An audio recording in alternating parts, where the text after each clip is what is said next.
ያው አብዛኛው ሰው ኤጀንትነትን ነው የምናውቀው ይመስለኛል። አብዛኞቻችን የሚሰራው እዚህ ፕላትፎርም ላይ ከግማሽ በላይ በጣም በብዛት 90% ሊሆን ይችላል ኤጀንትነት ይሰራል። ያ የሚሰራው ለምንድን ነው? የትኛውም ስራ ከኤጀንትነት ጋር ስለማይተካከል ነው። ኤጀንትነት ማለት ጀግና ለሆነ ሰው፣ ራሱን ማሳደግ ለሚችል ሰው፣ አሰራሩ ለገባው ሰው ከፍተኛ ገቢ የሚገኝበት ኢቨን አንድ ሰው አንድን ቲም ቢውልድ ካደረገ በኋላ ተኝቶ ሊበላበት ሁላ ይችላል። ያው ያንን ይገባችኋል ብዬ አስባለሁ። የአንትሽ ልጆች ብዙም እንትን አይላችሁ። ነገር ግን ከኤጀንትነት ይሄ በምንድን ነው የሚለየው የሚለውን የተወሰነ ሀሳቦችን ልንገራችሁ። ከኤጀንትነት የሚለየው ኤጀንትነት አንዳንዴ በትርፍ ሰዓታችን ቲማችንን ቢውልድ ካደረግን በኋላ በትርፍ ሰዓት ማታም ሊሆን ይችላል ብቻ ዛሬ አንድ ቀን ዘለን አንድ ቀን ምናምን ከሁለት ቀን በኋላ ምናምን እንደዚህ አይነት አሰራር ሊኖር ይችላል ኤጀንትነት ላይ። ቲማችንን ቢውልድ ከሰራነው በኋላ በፈለግንበት ኤኒታይም መግባት እንችላለን። ወደዚህኛው ስንመጣ ግን ግዴታ ምን ይፈልጋል? ቋሚ የሆነ ሰዓት ይፈልጋል። አሁን ይሄንን ማነሳላችሁ ለምንድን ነው? ስታር ውስጥ መስራት የሚፈልግ ሰው አሰራሩ መስራት የሚፈልግ ነው። ጀስት ስለ አሰራሩ እንዲረዳልኝ ነው። እና አንድ ሰው ስታር ውስጥ ሆኖ መስራት ይፈልጋል ከተባለ ቋሚ የሆነ ታይም በየቀኑ ከሱ ይፈለግበታል፣ ጀስት ይጠበቅበታል ማለት ነው። ስለዚህ በመጀመሪያ በቋሚነት ስራ የምትሰሩት ስራ ነው። ኢቨን ከእናንተ በየቀኑ ሰዓት ጊዜ ይፈልጋል ማለት ነው። ያንን ካልኩሌሽን ስናደርግ ያው ጀስት በሳምንት 24 ሰዓት ነው የሚፈልገው አንድ ሰው ከፍተኛ በሳምንት 24 ሰዓት የሚለውን ያዙልኝ በመጀመሪያ። ሲቀጥል ደግሞ አንድ ሰው ከፍተኛ በቀን 6 ሰዓት መስራት ይችላል ማክሲመም። አንድ ሰው ስታር ሆስት ሆኖ ለመስራት ከፈለገ በቀን 6 ሰዓት መስራት ይችላል። ስለዚህ በአራት ቀን ጀግና የሆነ በአራት ቀን መጨረስ ይችላል ማለት ነው። እና ስታር ሆስት ያው አብዛኞቻችን ስለ ሆስት እናውቃለን። ከሆስት ጋር ተመሳሳይነት ነገር አለው ስራው። ስታር የሚለው ነው የሚቀይረው እና ኖርማሊ ሆስት አንድ ሰው ሆስት ነው ማለት አነስ ያለ ተከፋይ ነው ማለት ነው። እየተማርን ነገሮችን እያወቀን ትንሽ ክፍያ የምናገኝበት ሆስት ይባላል። ስታር ውስጥ ደግሞ ወደ ከፍተኛ ገቢ ከፍ የምንልበት ነው። ይሄንንም እንዳዘነጉ ፕላትፎርሙ የሚሰጠን ሪዋርድ የራሱ የሆነ አለ። ጀስት ከዛ ሪዋርድ ውጪ ደግሞ ከሰው ጋር በመተዋወቅ ቤተሰብ በመሆን ምናምን እኛ ደግሞ የምናገኘው ጊፍቶች ይኖራሉ ማለት ነው። ስለዚህ አንድ ሰው የራሱን ክፍያ ከፍ ማድረግ ከፈለገ ከሰው ጋር ትውውቅ ግዴታ ያስፈልገዋል ማለት ነው። ይሄንን ስነግራችሁ ከእናንተ የሚጠበቅባችሁን ነገር እያሰመራችሁ ሂዱ። ሲቀጥል ደግሞ የላይቭ ስርጭት በየቀኑ የምትገቡት የራሱ የሆነ አስተዋጽኦ አለው። ስለ አሰራሩ መረዳት መቻል አለባችሁ። በጣም ሲምፕል የሆነ ስራ ነው። የራሱ የሆነ ካልኩሌሽን አለው። አንድ ሰው አንድ ሆስት ከመጀመሪያ አንስቶ እስከ ስታር ውስጥ ድረስ በሚሄድበት ሰዓት ላይ የራሱ የሆነ ፕሮሰሶች አሉት ማለት ነው። እሱንም መጨረሻ ላይ ካልኩሌት እናደርጋለን ማለት ነው። ከሁሉም በፊት ደግሞ ትንሽ ኤክስፒሪየንስ ካላቸው ልጆች ቼክ አድርጎ ዞር ዞር እያላችሁ ስታር ውስጥ እንዴት እንደሚሰራ ታግ በቃ ቼክ ማድረግ ነው። በየታግ በየትኛውንም ቤት በምትሄዱበት ታይም ላይ ታግ አለ። ስታር ውስጥ ይለያል ታጉ የራሱ የሆነ ስላለው እንዴት እንደሚሰራ ኮሚኒኬት እንዴት እንደሚያደርጉ ምናምን ያለውን ነገር በደንብ ለመረዳት ሞክሩ። ስታር ውስጥ ለመሆን አንድ የሚያስፈልጉ የራሱ የሆነ ዋና እንትኖች አሉት። የመጀመሪያው ላይቭ ስትሪም ኳሊቲ ነው። አንድ ሰው ግዴታ ስታር ውስጥ በሚሆንበት ሰዓት ላይቭ ስትሪም ኳሊቲ በጣም ከፍተኛ ይፈልጋል። ያንን የምነግራችሁ አብዛኛው ጊዜ ምንድነው እንደዚህ አይነት መዘናጋቶች አሉ። ጀስት እዚህ ጋር ተቀጣሪ ናችሁ ያንን ነገር እወቁት በቃ።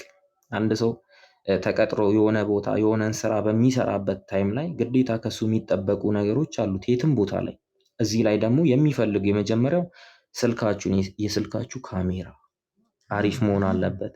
ሲቀጥል ደግሞ ኢንተርኔታችሁ እናንተ ኢንተርኔት ጀስት ቴሌግራም ልንጠቀምበት የምንጠቀመው ምናምን አይነት ሳይሆን ላይቭ በምንገባበት ሰዓት ላይ አሪፍ ኳሊቲ የሆነ ላይቭ ስትሪም የምናደርግ አይነት ኢንተርኔት ያስፈልገናል። አንደኛ ስልክ ብያለሁ፣ ሁለተኛ ደግሞ ኢንተርኔት፣ ሶስተኛ ደግሞ ጊዜ ማለት ነው። ይህን ሶስቱን ያለው ሰው በቀላሉ ስታር ሆስትነትን መስራት ይችላል። ሲቀጥል ሁሉም ነገር ማለት ነው ጊዜ ይፈልጋል። እሺ የተወሰነ ያው እስክትረዱት ምን እስክትሉት ምናምን ውስጥ ገብታችሁበት ማወቅ ይቻላል። አንድ ሳምንት 2 ሳምንት ምናምን ለእናንተ አዲስ ሊሆን ይችላል። ጀስት ላይቭ ገብታችሁ ረጅም ሰዓት መቀመጥ ምናምን የሚባለው ነገር ለእናንተ አዲስ ሊሆን ይችላል። ነገር ግን በሂደት ነው የሚመጣው። አንድ ሰው እኮ በአንድ መጥረቢያ እንጨት አይጥልም። ጀስት ድግግሞሽ ይፈልጋል ያንን ነገር ለመጣል። እናንተም ወደ ስራው በደንብ ገብታችሁ እስክትረዱ የሆነ ጊዜ ይፈልጋል። መቀመጡ ምን ማለቱ ምናምን እንደ ቻሌንጅ አትዩት። እሺ ጀስት ቅጥረኛ ናችሁ። ስራችሁን ድብን አድርጎ ለሰራ ሰው አሪፍ የሆነ ክፍያን ያገኛል።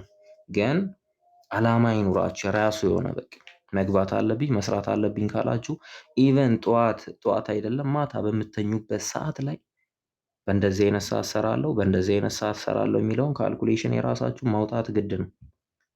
አብዛኛው ሰው ከሰኞ እስከ ሮብ አልገባም ማለት ሐሙስ፣ አርብ፣ ቅዳሜ፣ እሁድ ይገባል ማለት ነው በቃ። ለዛ የመጀመሪያው ቀናት ላይ ምናምን መጠቀም የሚለውን ነገር በደንብ አስቡበት። ከሰው ጋር መግባባት ይፈልጋል። ስታር ውስጥ በምትሆኑበት ሰዓት ከሰው ጋር መግባባት፣ አንድ ላይ መሆን፣ ቤተሰብ ፋሚሊ ምናምን። አሁን አብዛኛው ጊዜ እዚህ ላይ አንደኛ ፒኬ የሚያዘጋጁት ልጆችን ቼክ አድርጉ። ፒኬ የሚያዘጋጁ ልጆች፣ ልደት የሚያከብሩ ልጆች አብዛኞቹ እነማን ናቸው? ስታር ውስጥነት ከሰው ጋር መግባባት፣ በኤጀንትነትም ከሰው ጋር መግባባት የሚችሉ ልጆች ናቸው። ለምን እዚህ ጋር ፒኬ ስናዘጋጅ ወይ ደግሞ ልደት ምናምን ራሱ በሚከበርበት ታይም ላይ እዚህ ወንድም ያልነው ቤተሰብ ያልነው ሰው ነው መጥቶ ፑሽ የሚያደርገን እና ያ ደግሞ ለማድረግ ምን ያስፈልጋል? ቤተሰብነት፣ መተዋወቅ ምናምን ፍቅር ያ ይፈልጋል እና የሆነ አንዳንድ ፀባይ ሊኖረን ይችላል። ብዙም ከሰው ጋር አለመቀራረብ ግን እንተወው በቃ። ጀስት እዚህ ጋር ስራ ቦታ ነው ያለነው። ያኛው ፀባያችን በቤታችን ያው እዚህ ጋር ደግሞ የራሳችንን ስራ የሚያሳምረንን ስራ እንያዝ ማለት ነው። ስለዚህ ከሰው ጋር የሚሰራ ስራ ነው። ብቻችንን አንሰራም።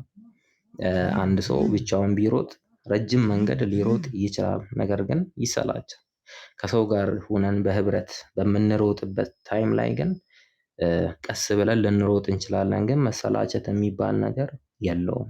ስለዚህ ወደ ስራው የትኛውንም ስራ ወደ ስራ በቃ ጀስት ለመስራት በምናስብበት ታይም ላይ ፍላጎት ምናምን ኮንፊደንስ ምናምን እንዳይጠፋ እሺ። ከኛ ሁሌም ቢሆን የትኛውም ስራ የሚሰራው በኮንፊደንስ ነው።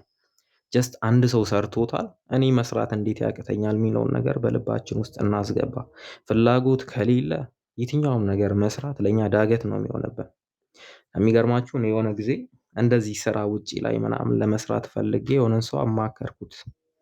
ሳማክረው ምንድነው ያለኝ? የመስራት ብትሰራው ማሰለቸው አይነት ስራ እስቲ ንገረኝ ነው ያለኝ። ጀስት እኔ ደግሞ ታይሜን ቤቴ ውስጥ ሆኜ ምናምን በመስራት ብጠቀም ደስ ይለኝ ነበርና እሱ ከተናገረው ሀሳብ አንፃር ስራዬን ወደዚህ ማዞር ቻልኩኝ። ጀስት ተጠቀምኩኝ። ለምን ቻሌንጅ ቢኖረው መጀመሪያ ላይ የጀመረ ሰው ቻሌንጅ አያል። እሺ እናንተ በጣም በአሪፉ ታይም ነው የመጣችሁት፣ በጣም አሪፉ ታይም ላይ ማለት ነው። ስለዚህ እኛ ያሳለፍነው ቻሌንጅ አለ። አሁን ደግሞ ነገሮች በጣም ሲምፕል ሆኗል። ጀስት ሲምፕል በሆነበት ታይም ላይ መስራት ራሳችሁን ማሳደግ የሚባለው ነገር ላይ በጣም ትኩረት አድርጉ። ስለዚህ ፍላጎት ይፈልጋል። በቃ ስኪል ምናምን የየራሳችሁን ነገር መጨመር ምናምን ነገር የሚባል ነገር አለና ያንን ነገር ያደረገ የትኛውም ሰው መጠቀም ይችላል ማለት ነው። ስለዚህ ወደ ካልኩሌሽኑ እንግባ። አንትሼ ወደ ካልኩሌሽኑ እንግባና በስቴፕ እንውረድ። ሪኳየርመንቱ ግልጽ ነው። አሁን ደግሞ ካልኩሌሽኑን ከኢሳይደል ጀምረህ ብትነግራቸው አሪፍ ነው። ለወንድም ለሴት አድርገህ ካልኩሌሽኑን በደንብ ንገር። እሺ በመጀመሪያ አንድ ሰው ወደ እንደዚህ አይነት ስራ ወደ ስታር ውስጥ ከመሄዱ በፊት መጀመሪያ ላይ ምን ያስፈልገዋል? ቪዲዮ ያስፈልጋል። እሺ በየእምነታችሁም ለምሳሌ ሙስሊሞች በነሺዳ ምናምን በየእምነታችሁ እንሰራለን ብትሉም ይቻላል። ግን 45 ሰከንድ ኳሊቲው አሪፍ የሆነ ቪዲዮ፣ ኳሊቲ ስላችሁ ከጀርባ ባክግራውንድ የምትጠቀሙት ራሱ ቪዲዮአችሁን ሊያወርድባችሁ ወይ እንዲያልፍ ሊያደርግ ይችላል። ያን ያህል የሚከብድ አይደለም። ድምፅ ያላችሁ ልጆች ጀስት ሊፕሲንግ ምናምን ነገር ይቻላል። አንደኛ ያንን አስቡበት። ቪዲዮ 45 ሰከንድ የሆነ አብዛኛው ሰው ምንድን ነው የሚያደርገው? ራሱን አስተዋውቆ ምናምን ተነስቶ ይላል። ነገር ግን ቀላሉ እኛ የምንጠቀምበት መንገድ ምንድን ነው? ቪዲዮአችን ፊት ለፊት ላይ ስማችንን እና አይዲያችንን እንጽፋለን እዛው ቪዲዮ ላይ ማለት ነው። ስለዚህ በመጀመሪያ ምንድን ነው የሚያስፈልገው? 45 ሰከንድ የሆነ ቪዲዮ፣ የሆነ አንድ ታለንት። ለምን ይሄኛውን ስራ እንዲሰራ ፕላትፎርሙ የሚፈቅደው ታለንት አላቸው፣ ሰው ያዝናናሉ ምናምን ብሎ ለሚያስበው ሰው ስለሆነ ብቻ ነው። በየእምነታችሁ የትኛውንም መስራት ይቻላል። ጀስት ሙዚቃም ከሆነ ደግሞ መብታችሁ ነው ማለት ነው። የመጀመሪያው ምንድነው? 45 ሰከንድ የሆነ ቪዲዮ ወንድም ሴትም መስራት አለበት። እሺ ሲቀጥል ወደ ወንዶች ልምጣና አንድ ወንድ ቪዲዮን ላከ፣ ተቀበሉት፣ ስታር ውስጥ ሁና ለሚል ኖቲፊኬሽን ይገባለታል ለልጁ ማለት ነው። ተቀብለናል ብለው ስታር ውስጥ ሮኬት ውስጥ ሮኬት ውስጥ በቃ ፈቅደውለታል እና ኮንግራ የሚል ወረቀት ኖቲፊኬሽን ይልኩለታል። ከዛም በኋላ ወደ ስታር ውስጥ ለማደግ ምን ይፈልጋል? አሁን የተለየ ሪኳርመንት የለውም። እሺ ምን ይላል መሰላችሁ? አንድ ሰው ከሮኬት ውስጥ ለወንድ ነው። እሺ ያው የሴትም ተመሳሳይ ነው። ከሮኬት ውስጥ ወደ ስታር ውስጥ ለማደግ 7.5 በየሳምንቱ ለ3 ሳምንት በአንድ ሳምንት $250 ይላል። $250 ማለት ወደዚህ ስንቀይረው 2.5 ሚሊዮን ፖይንት ነው። እሺ እናንተ ጋር የሚገባው ገቢ ነው። ስለ ኮይኑ እመጣላችኋለሁ። ስንት ኮይን ነው 2.5 ፖይንት የሚመጣው የሚለውን እናያለን። ነገር ግን አንድ ሰው ምንድን ነው የሚያስፈልገው? ስታር ሆስት ለማደግ ለ3 ሳምንት ነው ይሄንን ነገር የምናደርገው። አንደኛ ለ3 ሳምንት ነው የሚሆነው። በየሳምንቱ ስንት ነው የሚፈልገው? 2.5 ሶስተኛ ሳምንት ላይም 2.5 በአጠቃላይ ስንት ሆነ? 7.5 ሚሊዮን ፖይንት ማለት ነው። ፖይንት ነው። ወደ ኮይን ልምጣላችሁ። ወደ ኮይን ስመጣላችሁ 2.5 ፖይንት እኛ ጋር እንዲገባ ከተፈለገ በኮይን ደረጃ 3.6 ነው የሚመጣው። 3.6 ነው። ይሄንን ደግሞ ካልኩሌሽን ጄሚኒ ምናምን የምትጠቀሙ ኤአይ የምትጠቀሙ ልጆች ለእናንተ ቀላል ነው። እሺ ምንድነው የምታደርጉት? የ3.6 ሚሊዮን 70%ን አውጣልኝ በሉት እና 70 ስለሆነ እኛ ጋር የሚገባው ያወጣላችኋል። እንደዛ አድርጋችሁ መስራት ትችላላችሁ። 2.5 ከምናምን ይላል። ከምናምኑን እንተው እና በኮይን ደረጃ 3.6 በየሳምንቱ እሱን ደግሞ ስታባዙ ወደ 10 ሚሊዮን 800 ወር ደግሞ 600 ሺህ ነገር ይመጣልናል። ታዲያ ይሄን ሁሉ ወጪ ካወጣን ምን ያህል ማለት በአጠቃላይ አሁን እኔ ቁጥሩን ስጠራባችሁ በጣም ብዙ ወጪ ያለ ነው የሚመስለው። ነገር ግን በእኛ አሰራር አሁን ባለነው እኛም እያደረግነው ባለው አሰራር ደግሞ በጣም ሲምፕል ነው። እንዴት እንደሆነ ልንገራችሁ። የመጀመሪያው ሳምንት ላይ ኪሳራውን ልንገራችሁ። የመጀመሪያ ሳምንት ላይ ከዛ ሌላውን ስለምትቀጥሉበት የመጀመሪያው ሳምንት ላይ አንድ ሰው 3.6 ጊፍት ይሰጣል። ለማን? ስታር ውስጥ ለሚሆነው ልጅ። ስታር ውስጥ ለሚሆነው ልጅ 3.6 ኮይን ሰጠ። አሁን ኪሳራ ብላችሁ 3.6 በሉልኝ። ከዛ ገቢውን ደግሞ እንጽፋለን ከስር። ኪሳራ 3.6 ሚሊዮን ፑሽ ተደረገለት። አሁን ከስር ደግሞ ገቢ በሉና 2.5 በሉ። 2.5 ሚሊዮን ልጁ ጋር የገባው ገቢ አንድ። ሁለተኛ ኤጀንት ጋር 500 ሺህ ይገባል።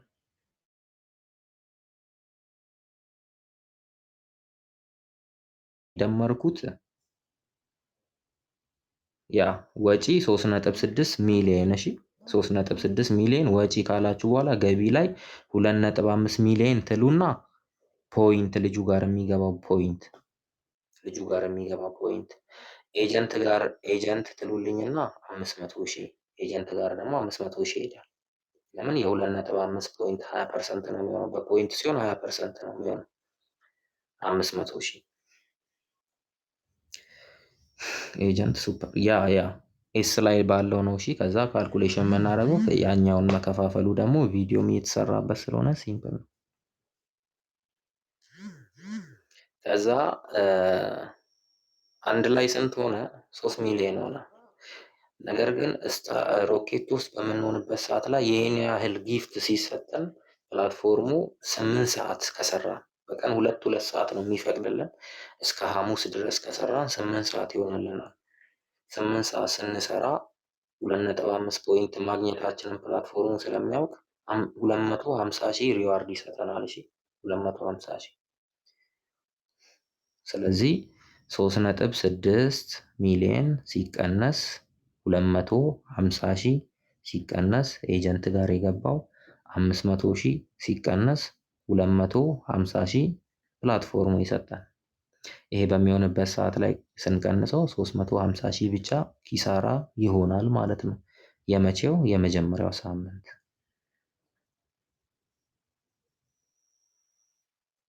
ለሴቶቹ ደግሞ እንመጣለን። ይለያያል የሴትና የወንድ። የወንድ ሮኬት ውስጥ በምንሆንበት ሰዓት በየሳምንቱ ነው የሚቀያየረው።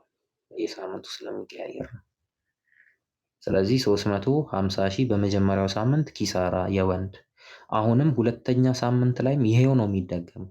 ቀጣይ ሰኞ በሚመጣበት ሰዓት አሁንም 3.6 ኮይን ይሰጠዋል፣ ፑሽ ይደረጋል። 2.5 እሱ ጋር ይገባል ምናምን። የአሁኑ ሲስተም የመጀመሪያው ሳምንት እና ሁለተኛው ተመሳሳይ ነው።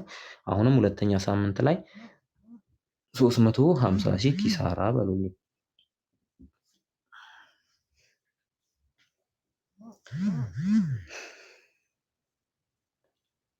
ከዛም ሶስተኛ ሳምንት ላይ በደንብ ስሙ።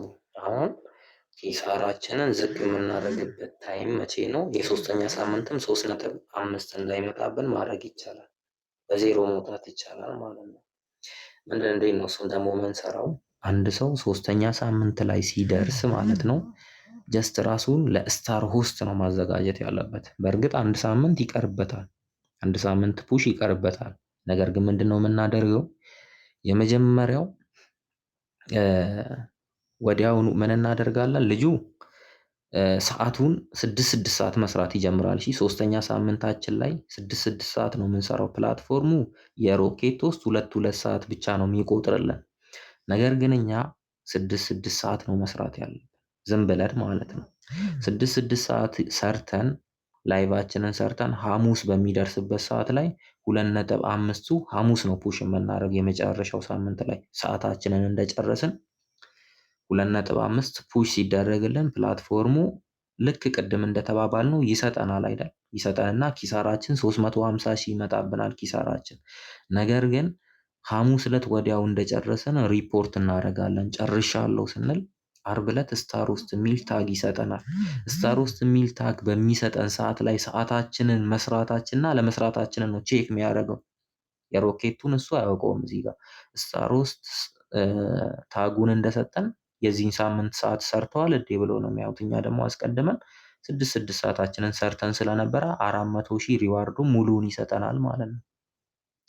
400 ሲሰጠን እንዳውም 350,000 ነበር አይደል ኪሳራችን። እንዳውም 150,000 አተረፍን እንደማለት ነው። ለምን? 400 ሲሰጠን 50,000 ትርፍ ስለሚመጣ። ስለዚህ የሶስተኛ ሳምንት ኪሳራ የለውም ማለት ነው። አሁን የመጀመሪያው ሳምንት 350,000፣ ሁለተኛው ሳምንት 350,000 ኪሳራ መጣ። 700,000 ሆነ ኪሳራ እስካሁን ድረስ። ቅድም ግን በ10 ሚሊዮን ደረጃ ነው ስንጠራ የነበረው ቁጥር።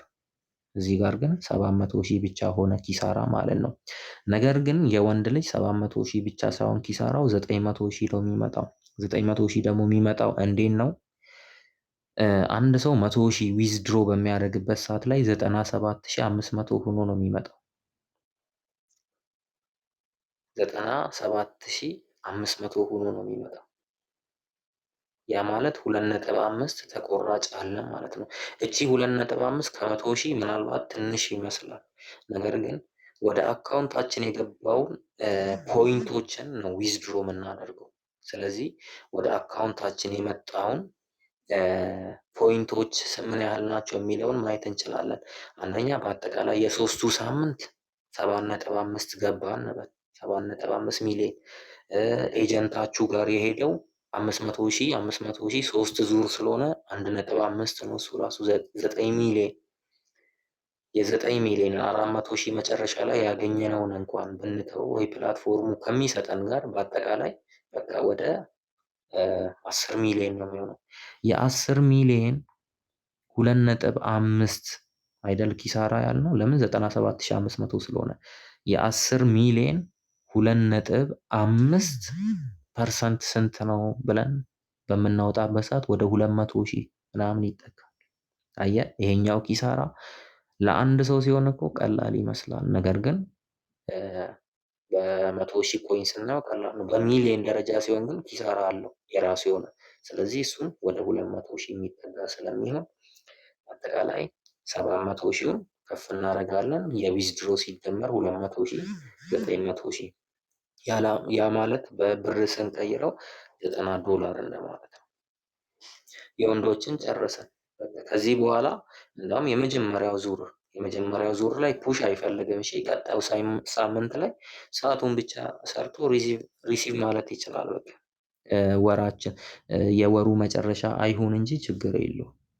ስለዚህ ከዛ በኋላ ደግሞ በየሳምንቱ የሚፈልገው ፑሽ አለ። እሱን እንቀጥላለን። አንዴ ሴቶችንም ተጋላ አድርጋቸው። እሺ የሴቶች ደግሞ እንዴት ነው? ሴቶች ደግሞ ቪዲዮ እነሱን ከላኩ በኋላ ስታር ውስጥ ኤስ አይድል ሆናችኋል የሚል ኮንግራ የሚል ወረቀት ይመጣላቸዋል። ኮንግራ የሚል ወረቀት ከመጣላቸው በኋላ አሁን የሴቶች ላይ ቅርብ በቀደም ከሸረፍ ጋር ማለት በእንደዚህ አይነት መንገድ ተሰርቶ አያውቅም።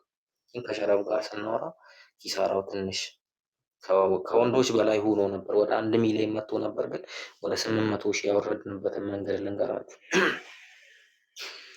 እሱ ደግሞ እንዴት ነው? የሴቶች በየወሩ ነው፣ የወንዶች በየሳምንቱ ነው። በየሳምንቱ ከዜሮ ነው የሚጀምርልን። ለዛ በየሳምንቱ ከዜሮ በሚጀምርበት ሰዓት ሪዋርዱም በየሳምንቱ ይታደስልን ነበር። ለዛ ነው 250 ሺህ ወሰድነው። የሴቶች ግን ወጥ ነው። ወጥ በሚሆንበት ሰዓት 2 ሚሊዮን ላይ አሁን የሆነ ሪዋርድ ከሰጠን በኋላ ቀጣይ ሪዋርድ ለማግኘት 4 ሚሊዮን ነው የሚጠይቀው። ትላልቅ ነው። ለምን ከፍ እያለ ነው የሚሄደው። 1 ወር ነው የሚጠብቀው። ስለዚህ የሴቶች የሚቀንስበትን መንገድ ልንገራችሁ። ሴቶች 20ኛ ቀን ላይ ወር ይታያል። እሺ ከላይ ወር ይታይና ለምሳሌ ዛሬ ቀን ስንት ነው?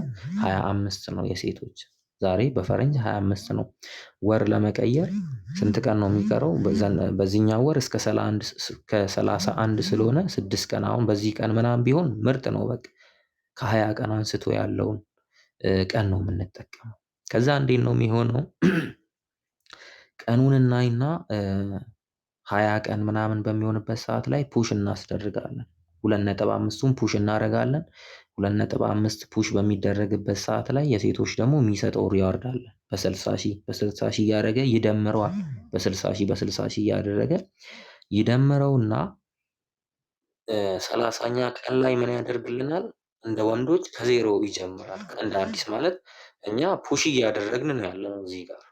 እሱ ከዜሮ የሚጀምረው ምንድነው? ሪዋርዱ ነው። ስለዚህ የመጀመሪያውን ዙር የወሩ መጨረሻ ላይ ፑሽ እናደርግና ሁለተኛ እና ሶስተኛ ዙሩን ደግሞ ወር ከቀየረ አንድ ካለ በኋላ እናስጀምረዋለን ማለት ነው። እንደምራለን። እሺ እሱ የመጀመሪያው ሳምንት ወይ ደግሞ ምን እናደርጋለን?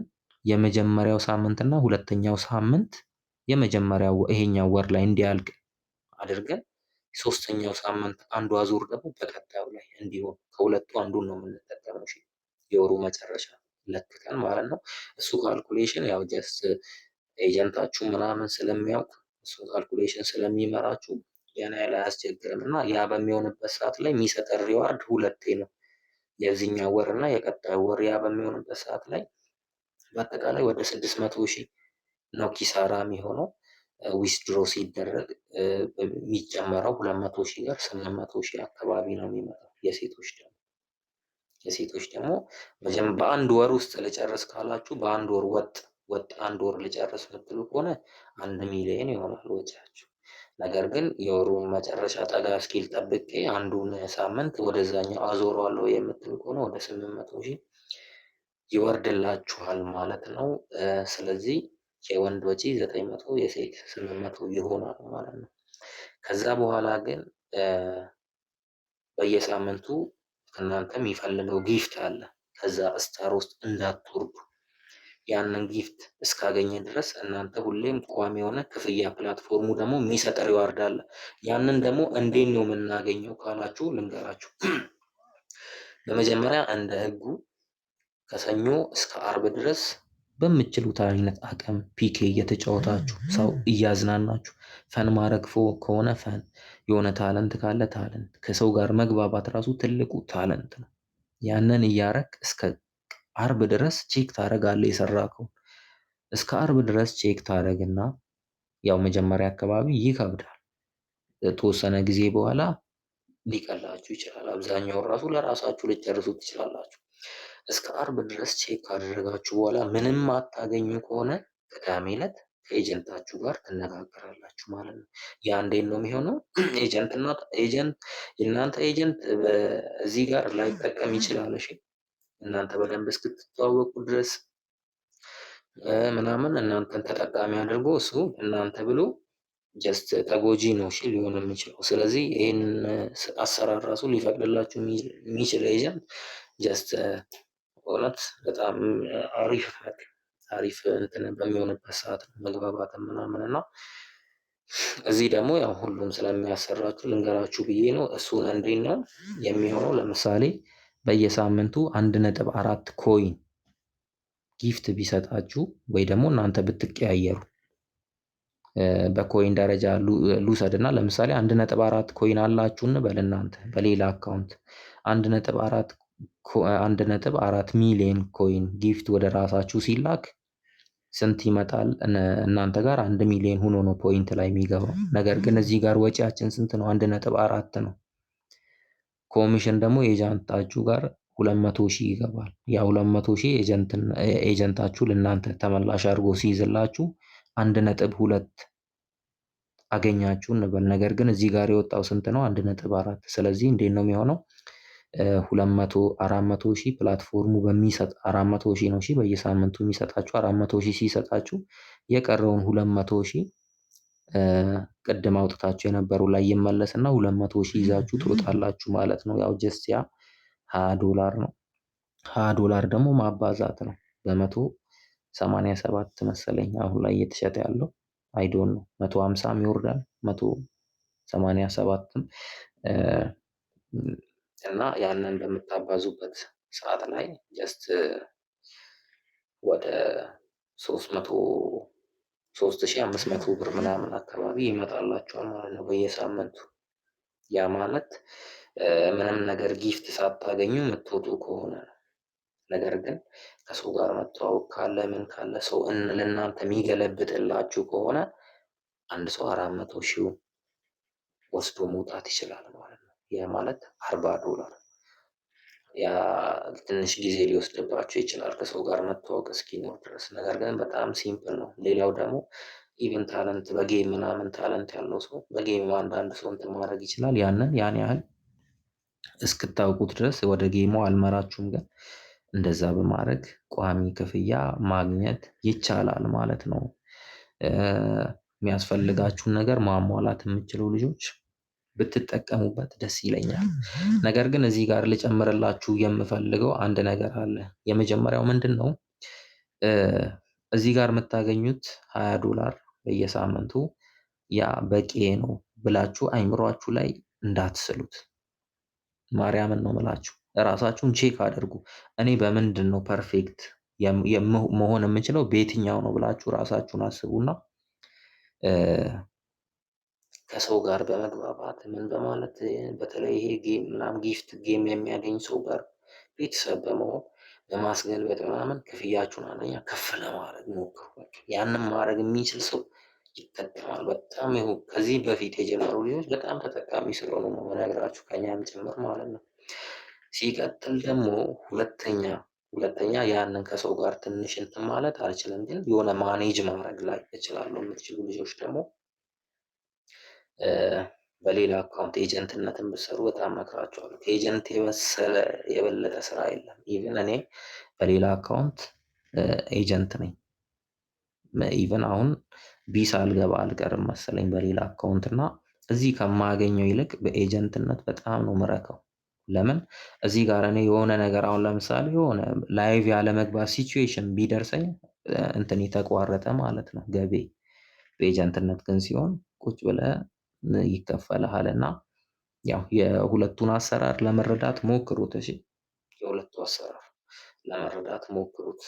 ነገር ግን አንድ ደግሞ እዚህ ጋር ላስቀምጥላችሁ የምችለው ለረጅም ጊዜ ምናልባት ላይቭ ያለመግባት አይነት ሲቹዌሽን ቢደርሳችሁ እረፍት መውጣት ይቻላል። ክፍያችሁ ይቋረጣል፣ ግን ታጋችሁ አይነሳም ማለት ነው። ያ ደግሞ አንድ እንትን ነው። እንደዛ በማድረግ መሰራት ይችላል። በእኔ በኩል ጨርሻለሁ። ጥያቄ ካለ አንድ ሁለት ልቀበልና ከዛ በኋላ እንትን የምትሉ ደስ ይለኛል። እሺ እናመሰግናለን ናቲ። የነገርከንን ቁጥሮቹ ምናምን ይዘናቸዋል፣ ቤዚክ ነገሮቹን ይዘናቸዋል እና አሁን በፕራክቲካል በሆነ መንገድ እንዳሳያቸው ጋይድ ታደርገኛለህ ማለት ነው። እኔ አሁን ለምሳሌ አንድ ልጅ ከዚህ ውስጥ እጠቁምሃለሁ። አሁን ለምሳሌ አሁን ማህሌት አለች እዚህ ከአንተ በላይ እና እሷ አሁን ኤስ አይደላት። ያ አሁን ከዛሬ ጀምሮ አሁን ለምሳሌ ማርች ስንት ነው ዛሬ? ማርች 25 ነው እና የሆነ የወሮችን እንትን ስትነግረን ነበረ። ወሮቹ ሊያልቅ ሲል በአንድ ወሩ ምናምን እነሱ ነገሮች አሁን አይ ቲንክ በጊዜ ሂደት ነው የሚገቡን ብዬ አስባለሁ። ግን አንተ አሁን ብትሆን እንዴት አድርገህ የስታር ሆስት ጆርኒዋን እንደምትጀምረው ሼር ታደርገናለህ። የኮይን ችግር የለም ግን ምንድነው የምታደርጋት? ከዛሬ ጀምሮ ምን ያህል ኤክስቼንጅ ታርግ ምናምን የሚለውን ቁጥሩን እንኳን ባትነግራት ስቴፖቹን ቶሎ ቶሎ ንገራት፣ ገቢዋን ንገራት ምናምን። ከዛ በኋላ እጨምርልሃለሁ። ብቻ እኔ ጋይድ አደርግሃለሁ። አንተ ቀጥል እስቲ። እሺ አሁን ለምሳሌ ማህሌት ዛሬ ቀን ስንት ነው? 25 ነው እና ዛሬ ፑሽ ቢደረግላት እስከ 31 ነው የሚሄደው ይሄኛው ወር እስከ 31 ነው ቁጥሩ ነው። አንድ ጊዜ የእሷን እናውጣ ለምሳሌ። እሺ 31 ማለት 25 26 27 28 29 30 ወደ 6 ቀን የሚሆን አካባቢ አለን የሚለውን እንውሰድ።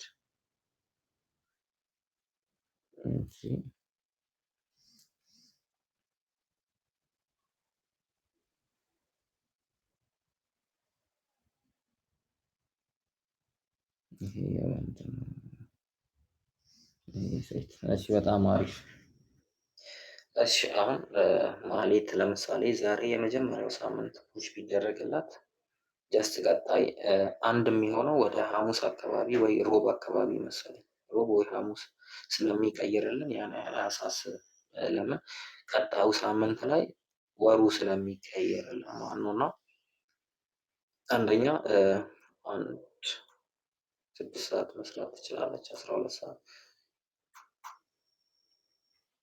በጣም አሪፍ። አሁን ለምሳሌ እሷ በዚህኛው ሳምንት ፑሽ ብታስደርግ ወይ ዛሬ ፑሽ ብታስደርግ በተባባልነው አይነት ቅድም በሰራነው ካልኩሌሽን አይነት ወሩ ስለሚቀየርላት ምንም ነገር አትጎዳም ማለት ነው። ለምን አሁን ፑሽ በሚደረግበት ሰዓት ላይ 2.5 ነው 2.5 ሚሊዮን ፖይንቱ ነው እሷ ጋር ቢገባላት ፕላትፎርም 2.5 ሚሊዮን ፖይንት እሷ ጋር ቢገባ አንደኛ፣ ሁለተኛ ደግሞ በ6 ቀን 12 ሰዓቱን ብትሰራ በ6 ቀን ውስጥ 12 ሰዓቱን ብትሰራ ፕላትፎርሙ ለራሱ የሚሰጣት ሪዋርዶች አሉ። አንደኛ የ12 ሰዓቱን 60 ሺህ ሁለቴ ይሰጣትና ከዛ ደግሞ ጀስት በጊፍት ደግሞ ላገኘችበት ሌላ 500 እንትን 50 ሺህ 100 ሺህ የሚሰጣት ስላለ እነዛን ይዘናቸው በቀጣዩ ሳምንት ደግሞ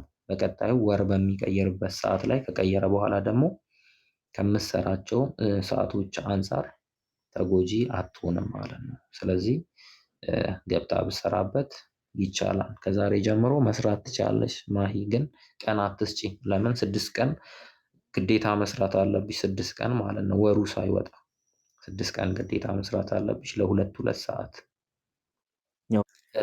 ይሄ ደግሞ ምንድነው ያ ነገር ግን ማሂ አንድ የምነግርሽ ነገር ምንድነው ከዚህም በፊት አሁን አንቺ ኤስ አይድል ነሽ መሰለኝ እና ኤስ አይድል ከሆንሽ የኤስ አይደል አሁን እዚህ ጋር ሪዋርዶች የራሱ የሆነ ሪዋርዶች አሉት። እነሱን መስራት ጀመረች ከሆነ በዚህኛው ወር ውስጥ ጀመረች ከሆነ ያው ወስደሻቸዋል እንደማለት ነው።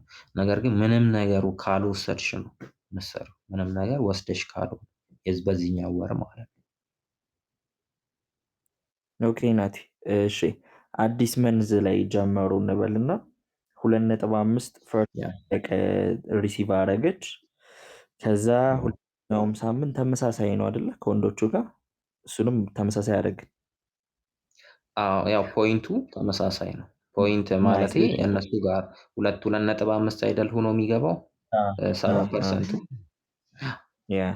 ከዛ ሶስተኛ ሳምንት ላይ ምንድን ነው ማድረግ ያለበት? አሁን ለምሳሌ ካሉኝ የሳይድሎች ልጀምርላችሁ አልኩኝ። አዲስ ወር ሲጀምር የአሁኑን ሪሲቭ ስላደረጉት ሰው ስጀምርላቸው ሶስተኛ ሳምንት ላይ ምንድን ነው የተለየ ነገር የምናደርገው? በቃ ዝም ብዬ ኤክስቼንጅ አደረኩላቸው 3.6 ላኩኝ። ሶስተኛው ሳምንት ላይ ግን ምንድን ነው የምናደርገው? ሶስተኛው ሳምንት ላይ አንደኛ ከሰኞ አንስቶ አሁን ኤስ አይድል በሚሆኑበት ሰዓት ላይ 2 ሰዓት አይደል እዛ ጋር አሁን ቼክ ቢያደርጉ 2 ሰዓት ከቆጠረ በኋላ አይቆጥርም፣ ቁጥሩ አይንቀሳቀስም። 24 ሰዓቱ ካለቀ በኋላ ሲሰሩ ነው እንደገና 3 ሰዓት ምናምን የሚጀምረው። እነሱ እሱን ትተውት ማለት ነው። እሱን ይተውትና የራሳቸውን 6 ሰዓት ነው የሚሰሩት ከሰኞ አንስቶ በቃ 6 ሰዓት። አሁን እነሱ ቁጥሩ አይታያቸውም፣ ግን እነሱ ይሰሩታል ዝም ብለው ሰዓቱ። ሰኞ ሰሩ፣ ማክሰኞ ሰሩ፣ ሮብ ሰሩ፣ ሐሙስ ዕለት ፑሽ ታደርጋለህ። የመጨረሻውን ሳምንት ሐሙስ ዕለት ፑሽ ስታደርግላቸው 2.5 ፖይንቱ ሲገባ የተባባልነው የሆነ ሪዋርድ ያገኛሉ። እዚህ ጋር የኤስ አይድሉ ማለት ነው።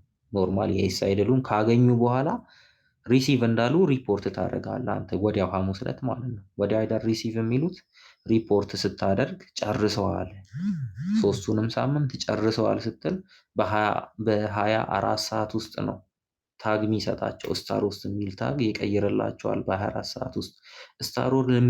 ስታር ሆስት የሚለው ታግ በ24 ሰዓት ሲቀየርላቸው ምን ያደርጋል? ከሰኞ አንስተው የሰሩትን ሰዓት ይደምራል። ከሰኞ አንስተው ያለውን ሰዓት ደምሮ 24 ሰዓት የሚሞላ ከሆነ የስታር ሆስቱንም 400 ሺውን ሪሲቭ እንዲሉት ይፈቅድላቸዋል፣ ይለቅላቸዋል። ኦኬ ይሄ እንትን ምናምን የምትለው ከሰኞ ጀምሮ ምናምን የምትለው ማንኛውም ቀን መሆን ይችላል። ጀስት 4 ዴይ መሆኑ ነው አይደለም? በአራተኛው ቀን ፑሽ ማለት ነው። አይ አራተኛ ሳይሆን እኔ አሁን ጀስት እዚህ ጋር ሐሙስ ሌላውን ቀንማ ሰኞም እሁድ ማታ ማድረግ መብት ነው። ብቻ ሳምንት እንደቀየረ መብት ነው። የወንዶች ሲሆን የሴቶችም ሲሆን የሴቶች አሁን እኛ ያው ጀስት አንደኛ መንዝሊ ነው የሚይዘው፣ ግን በመንዝሊም ቢሄዱ የተወሰነ ያው እዛ ጋር መጨረሻ ላይ ቢሆን ምናምን በሚለው አወራን ነው እንጂ አሁን እዚህ ጋር ሪሲቭ የተወሰነ ብለው ከሆነ በመጀመሪያው የጀመሩትና በየሳምንቱ ነው የምታደርግላቸው። ሰኞም ማክሰኞም ሮብም መብት ነው። ሶስተኛ ሳምንት ላይ ይሄ ተመሳሳይ 3.6 ኮይን ነው የምልክላቸው። አንተ ኖርማል በቃ ፑሽ 3.6 ልከው 2.5 መግባቱን ነው የሚፈልገው ሶስተኛ ሳምንት። ከዚያ ወዲያው ጨርሻለሁ። አሁን ችግሩ ምንድነው? ወደ ቅዳሜ አካባቢ ላይ የሶስተኛ ሳምንት ወደ ቅዳሜ አካባቢ ፑሽ አድርገህ ሪፖርት ብታደርግ አንዳንዴ ቅዳሜና እሁድ እንዲህ አይነት አገልግሎት ላይ ትንሽ አድሚኖች እረፍትም አንዳንዴ ይወጣሉ ነገር እና ሳይቀበሉ እንዳይቀሩ ነው ወደ ሐሙስ ጠጋ ያደረኩት። ለምን ሐሙስ አርብ ምናምን አሉ፣ ቅዳሜ እሁድም እኮ ይኖራሉ፣ ግን አንዳንዴ ይዘላሉ። ለምን አድሚን በግል አድሚን ጋር ስለሆነ የምትልከው የአድሚን እረፍት ከሆነ የአንተን የሚቀበለው አድሚን እረፍት ከሆነ በሰዓቱ ሊዘልብ ይችላል። እረፍት ደግሞ የሚወጡት ብዙ ጊዜ ቅዳሜና እሁድ ነው። ኦኬ እሺ ስታር ሆስት ሆኑ፣ ታጋቸውን ተቀበሉ። ከዛ በኋላ ማድረግ ያለባቸው ጥንቃቄ ያለ አንተ የምትመክራቸው ወይስ ዝም ብለው በቃ 4 ሰዓት እየሰሩ ሪሲቭ ማድረግ ነው? ምንድን ነው ስታር ሆስት ሆኑ? ጥንቃቄ አንደኛ ላይቫቸው ይኸው ላይቭ ስትሪማቸው የወረደ ሰው አውቃለሁ። ላይቭ ስትሪም ፎቶ ምናምን ቪዲዮ የመጀመሪያ ቪዲዮ ሲልክ በሰው ካሜራም ተጠቅሞ ሊሆን ይችላል፣ ግን ላይቭ ሲገባ ኢቨን ኳሊቲ የለውም። በቃ ስልኩ ትንሽ በጣም ብዥ ያለ ነገር ነው። ምናምን ነገር ከተወሰነ ጊዜ በኋላ ኳሊቲ ያያል እኮ። ሲቀጥል ደግሞ አንድ ምነግራችሁ ነገር ጊፍት ስትቀበሉ ላይቭ ላይ ይሁን። አብዛኛው ሰው እዚህ ጋር ፓርቲ ላይ ይቀበላል። በምንድን ነው የሚባለው? ሰውየው በሌለበት ሰዓትም አንዳንዴ በጊፍት ጋለሪ ተደርጎ ምናምን ብዙ ሰው ይቀበላል። ይቆጥራል ባይዜ ይቆጥራል። ግን ጊፍታችሁ ትንሽ መካከለኛ በሚሆንበት ሰዓት ላይ ቼክ ያደርጋል። እዚህ ጋር እኛ የገባ ነው ታለንት ቪዲዮ የሆነ ነገር ልከንላቸው ላይቫችን ላይ ሰው አዝናንተን ጊፍት እናገኛለን ብለን ነው የገባነው እዚህ ጋር። ነገር ግን በፓርቲ መቀበል ሲሆን ለየቀል አሁን እኛ የገባንበት ስራ ፓርቲ ላይ ምንድን ነው የምናሳየው? ታለንት ነው? ወሬ ነው? ምንድን ነው? ስለዚህ ፓርቲ አብዛኛው ጊዜ የኤጀንትነት ስራ ሲሆን የኛ ጊፍት ማግኛ መንገዳችን ላይቭ ነው። እሱን ደግሞ እንዴት ነው? ከዚህም በፊት የተወሰነ ፑሽ የሚደረገውን የወረደበት ልጅ ነበር። ፑሽ የሚደረገው የተወሰነ የአንድ ወር ወረደበትና ከላይቭ ተባሮ ነበርና ለምን እንደተባረረ ኢቨን በደንብ አድርገን ዲፕሊ ገብተን ስናወራቸው ነበር። ያው እኔ ባልሆንም በተለይ ደግሞ ከኔ በላይ ያለው በጣም ሲያወራቸው ነበር። ለምን ሪዝን ለማወቅ ለወደፊቱ ለሌላ ሰው ምን ቢጠነቀቅ አሪፍ ነው የሚለውን ለመጠየቅ የተወሰነ ወርዶበታል። አጋጣሚ ሆኖ እሱም ስላልተመቸው የዛን ጊዜ ወርዶበታል። ግን ከዚህም በፊት ደግሞ በሰራው እንኳን ታይቶ የተወሰነ የማለፍ አይነት ቻንስ እንኳን እንዴት እንትን አላረጋችሁም ሲል ለትንሽ ማለት የወረደው የተወሰነ ትንሽ ወርዶበት ስለነበረ ነው ብዙም ስላልሆነ እና ያንን አድርገን ስንጠይቅ ምንድን ነው ያለን? አብዛኛው ያገኘው ጊፍት ፓርቲ ላይ ነው አለ። አየህ ሪዝኑ ፓርቲ ላይ ነው። ቢያንስ ከ100% 90% የሚሆነውን ጊፍት እኛ ደግሞ ቼክ የምናደርገው ላይቭ ላይ ነው ያገኘው ወይስ አላገኘም የሚለው ላይቭ ስትሪም ዳታ ሲታይ ያም ቼክ ይደረጋል። አንደኛ ልጁ ሰአቱን ሙሉ ለሙሉ የጨረሰ አይመስለንም። ሲቀጥል ደግሞ እንዳለ ፓርቲ ላይ ነው ብሎ ኢቭን ዳታውን ያሳየን። አብዛኛው ሰው ደግሞ ሂዳችሁ ብትጠይቁ ያንን ነው። ኢቭን እኔ ለብዙ ከዚህም በፊት ራሱ ከኛ በፊት ለጀመሩ ልጆች ራሱ ነግሬያቸዋለሁ ስህተት እንደሆነ። ለምን የሆነ ስህተት ትንሽ እንኳን ስህተት ቢመጣብን አብዛኛው ይጠረቃቀምብንና እንደዛ አይነት ስህተቶች ሊመጡ ይችላሉ። ስለዚህ አንደኛ ላይቫችሁን በትክክል ከኋላ ባክግራውንድ ምናምን በቃ የሆነ ቅጥረኛ ናችሁ ስራ ቦታ ያለ ሰው አለ። ኢቭን ኤጀንት ሁኖ እኔ አሁን ብዙ ልጆች አውቃለሁ በኤጀንትነት የሚሰሩ ስታር ውስጥ ጋር ስትመጡ ግን ከኋላ ባክግራውንዳቸውን ብታዩ ምናምን ለመቀየር አንዱ ከአንዱ የሆነ ነገር በቃ ቀለምም ቀብቶ ሊሆን ይችላል የሆነ ዲም ላይትም ተጠቅሞ ግን ለማሳመር ይሞክራል። ለምን ውጭ ሀገር ብትሄዱ እኮ ከኋላ ባክግራውንዳቸው ማይክ አድርገው ምናምን ነው የምታገኙት። ስለዚህ የሆነ ተመሳሳይነት ነገር ይኑረው። ሲቀጥል ሰአታችንን በትክክል እንስራ። 24 ሰዓት ሲባል 24 ሰዓት ሰርቶ ብቻ መውጣት ሳይሆን 25 ሰዓትም ይሁን ምናምን ያንን ነገር በቤታችን ላይም የተወሰነ ሰው እንዲመጣ ማድረግ። ለምን ሰው እኛ ቤት የተወሰነ ሰው በሚመጣበት ሰዓት ላይ ጀስት ተጠቃሚ ብዙ ሰው አላቸው ሰው ትንሽ እነሱ ጋር እየመጣ ነው የሚባል አይነት አስተሳሰብ አለና አንድ ዙር ወይ ሁለት ዙር እንኳን ፎሎ ዘሆስት ነው ምናምን ነገር ላድርጋችሁ የሆነ ላኪ ቦክስ ምናምን ነገር በማስቀመጥ የተወሰነ ፎሎ በየሳምንቱ ትንሽ ትንሽዬ ነገር ለማግኘት መሞከር። የእኛ ቤት በቃ እኛ ቤት ገብቶ የሚወጣ ሰው ቁጥር የተወሰነ ይኑር በቃ። ያንን ነገር ለምን በብዙ አይነት ነገር ነው ቼክ የሚያደርጉት ኤአይ ጋር ነው ጨዋታው። ከኤአይ ጋር ስለሆነ መስራትና አለመስራታችንን በራሱ አይነት መንገድ ነው ቼክ የሚያደርግ። አሁን የነገርኳችሁ መንገዶች ደግሞ እንዳሉ ይሄ ሰው እየሰራ ነው ወይስ እየሰራ አይደለም ከሚለው ጋር ነው እሺ የሚተያየው። የተወሰነ ፎሎ በየሳምንቱ እንድናገኝ ላኪ ቦክሷን ሰአታችንን ትንሽ መጨመር ምናምን አይነት ነገር። በዚህ ሳምንት እንኳን ባይመቸን በቀጣዩ እያደረግን ይሄንን ብናደርግ አንድ ሰው የመውረድ እንትን አይኖረውም ብዬ አስባለሁ። እና እንደዛ ነው። እናመሰግናለን ለሰጠህን ጊዜ ምናምን። ላስት ኩዌሽን በቃ ይሄ ኤክስቼንጁ ይቀጥላል ስታር ሆስት ከሆኑም በኋላ ተመሳሳይ ነው። በየሳምንቱ ወደ 1 ሚሊዮን በፖይንት ወደ 800,000 ምናምን አይነት ነገር ላይቭ ተደርጎ አንዳንዴ ወረድ ሲል ያን ያህል መጨነቅ የለም።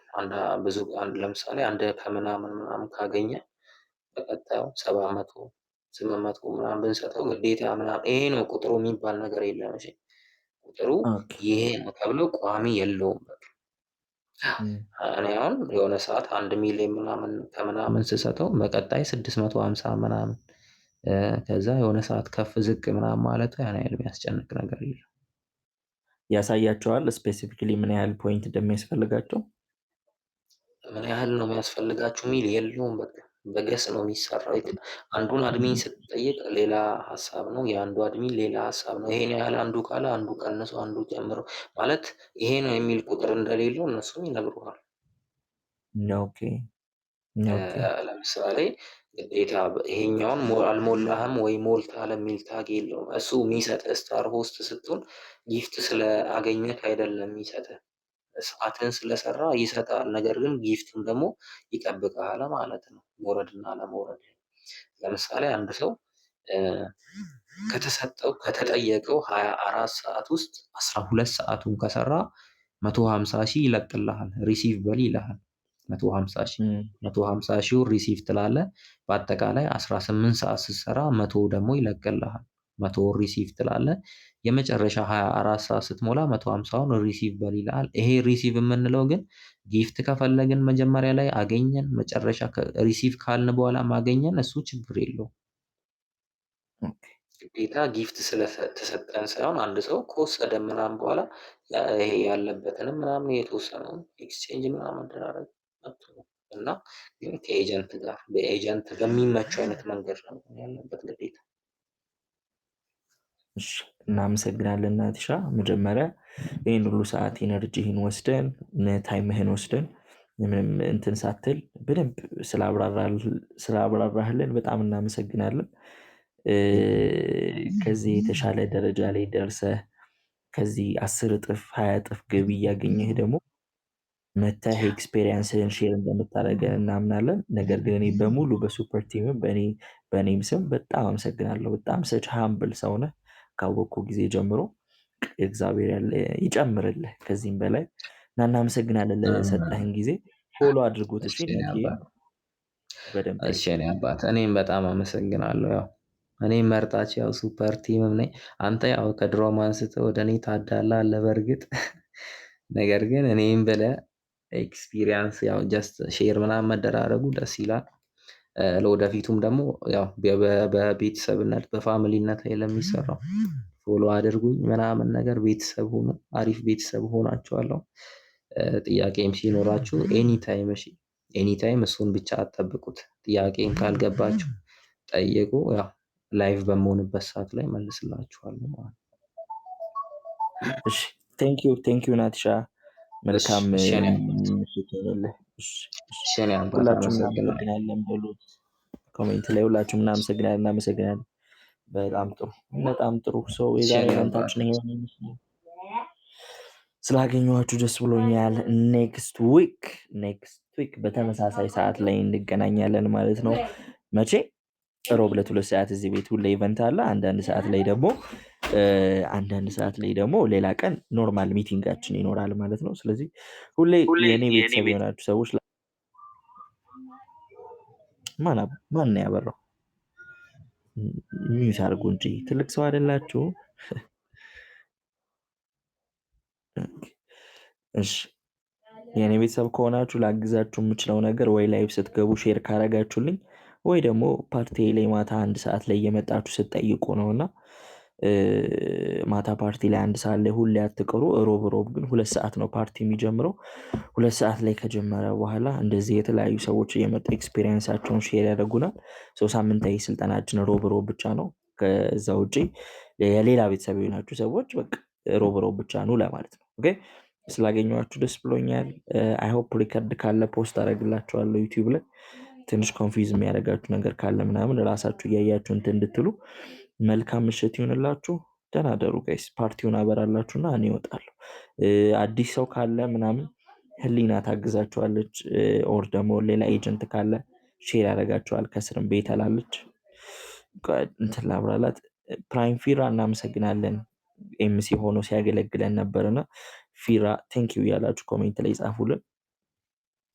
መልካም ምሽት ይሁንላችሁ። ባይ